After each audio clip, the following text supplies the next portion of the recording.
You're rolling. Cool. Kagiso, we're going to start with you. Huh? Sweet. So we're all rolling. Everybody happy? Happy? Cool. Yes.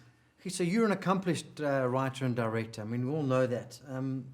But what sets Queen Sono apart from any other series that you've been involved in? Well, that's I don't know. I think that there's a lot of common threads in what I do. Like, you know, I kind of tend to do political stuff in there somewhere.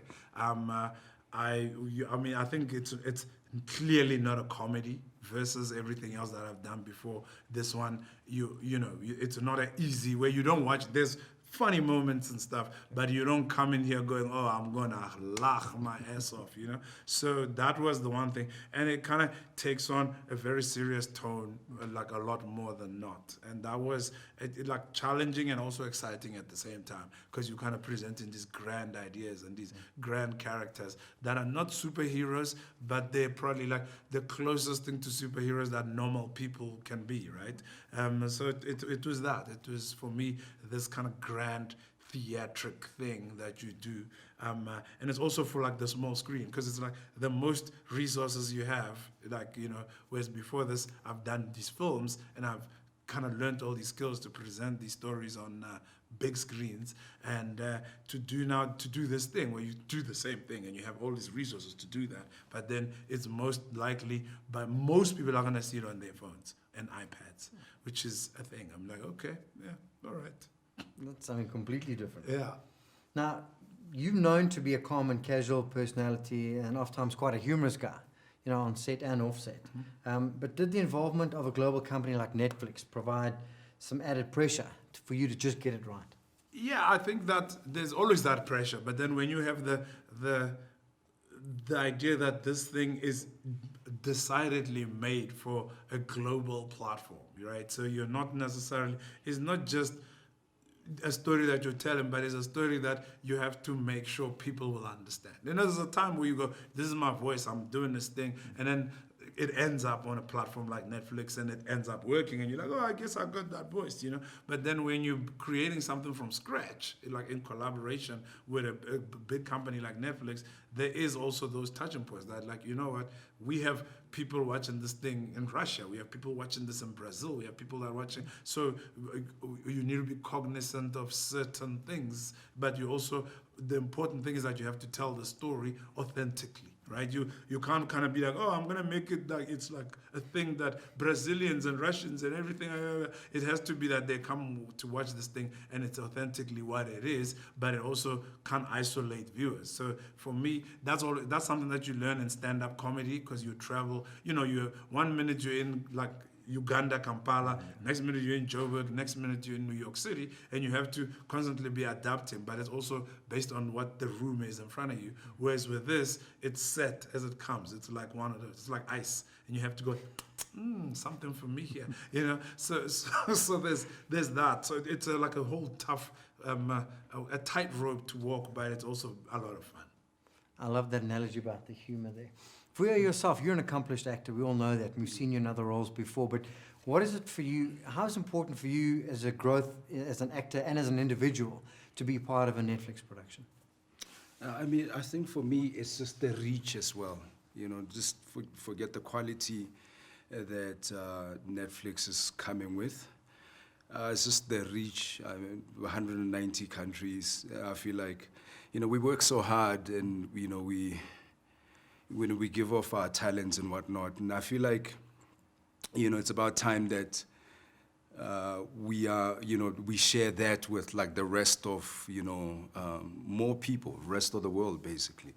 And I think when you look at Queen Sono, it's a beautiful, it's a great story, and it looks great, and the performances are amazing. So I mean, you know, you can't keep it here. You can't isolate it in one country.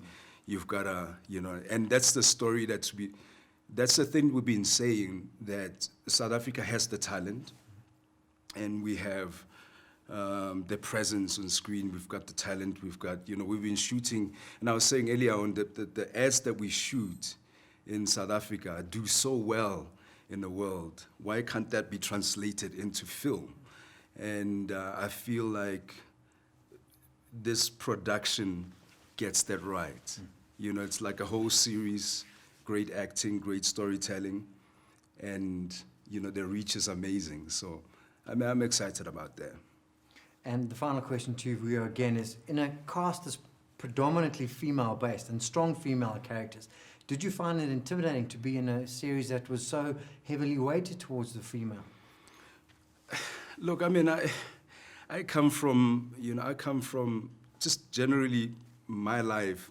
I was raised by a single, you know, mother, a single parent, and that was my mother. You know, I've got my sister.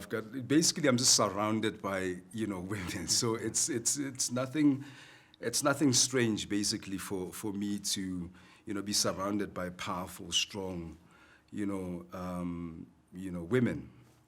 And I think, you know, it's important on that level as well to kind of highlight that. You know, we all come from, you know, a woman.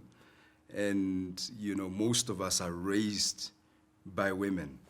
And, you know, but yet we're living in a world where men are given first, sort of, they're the stars, they save the world, they protect, you know, they do all these things, we rely on them.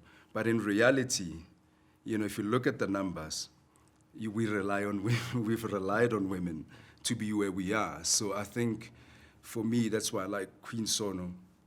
And what it has done is that it kind of, you know, sends that message out that, you know, hey, women are here, they've been here, let's celebrate them in that fashion.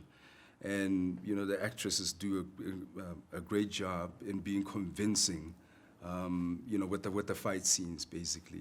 And I'm pretty critical with action stuff, with, you know, action scenes and whatever. And I feel like you've got to look like you know what you're doing.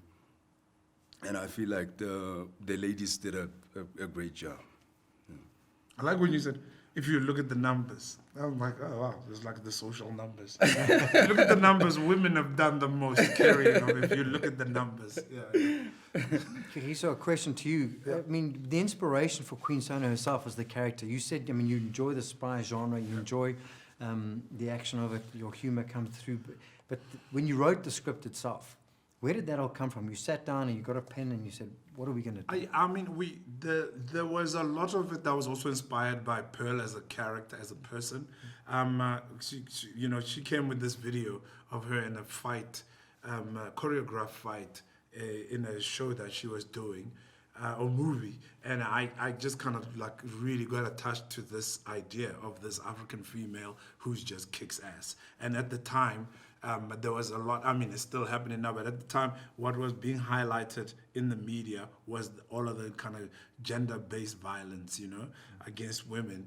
And the idea of a female, I thought that for females, for little girls, to see a woman really mooring dudes, like convincingly, I thought that would be a very empowering thing. I actually had like a really, the overriding image for this thing was I wanted Queen Sono at some point to moor a bunch of taxi drivers, you know, because I feel like in terms of social aggressors that are male, I think taxi drivers take the cake, you know.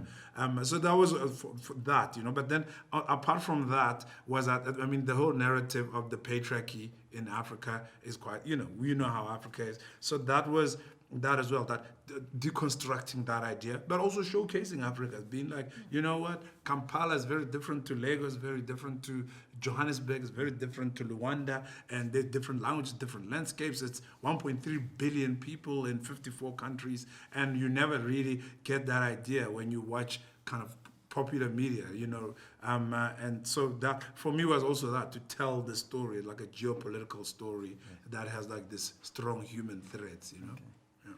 And you said keeping the authenticity was important to you. And obviously, because you're filming in so many different locations, especially in other countries within the African context, do you think you encapsulated those countries themselves and gave them the individuality for people that are going to see it in the other 190 countries? I think so. I mean, I think we, more than in any other story, you know, like I feel like we kind of got the colloquial. For start, I mean, at the beginning, at the base of this, Queen Sono is a woman, a Zulu woman from Joburg, and that was very important to get. Like, you know, this is the vibe. She's a lady from Josie, you know, and I think we got that. And then also the idea of this woman from Josie being this international character, which is what South Africans never get. We always kind of think of ourselves very one-dimensionally, and so the idea of Queen walking in Stone Town, Zanzibar, and like kind of throwing some Swahili, or and then being in the DRC with Shandu and his rebels, and everybody speaking French, and it's